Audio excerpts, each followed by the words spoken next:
চলতি বিপিএল এর শুরুতে লিটন দাসের সময়টা খুব একটা ভালো যাচ্ছিল না। চ্যাম্পিয়ন্স ট্রফির দলে জায়গা পায়নি, আর এর মধ্যে সমর্থকদের কাছ থেকে শুনতে হয়েছে ভুয়া বলে দোধ্বনি। গত বৃহস্পতিবার ফরচুন বরিশালের বিপক্ষে খেলার সময় বাউন্ডারি লাইনে ফিল্ডিং করার সময় এমন বিব্রতকর পরিস্থিতিতে পড়েন লিটন। দোধ্বনি শুনে লিটনের পেছনে ফিরে নির্বাক তাকানোর সেই মুহূর্ত ছুঁয়ে গেছে হাজারো ভক্তের মন। সামাজিক যোগাযোগ মাধ্যমে নেটিজেনরা লিটনের পাশে দাঁড়িয়েছেন।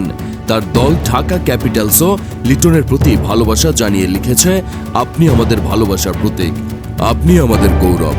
লিটন নিজেও সেই পোস্ট শেয়ার করে সমর্থকদের ধন্যবাদ জানিয়ে লিখেছেন, ঢাকা ক্যাপিটালসের অসাধারণ আচরণ সত্যি আমাকে মুগ্ধ করেছে। আপনাদের ভালোবাসা আমাদের কাছে অনেক বড়। চলতি বিপিএল বেশ ভালোই ফর্মে ছিলেন লিটন। 7 ম্যাচে 42.16 গড়ে 253 রান করেছেন, যার মধ্যে একটি অসাধারণ 125 রানের অপরাজিত ইনিংস রয়েছে।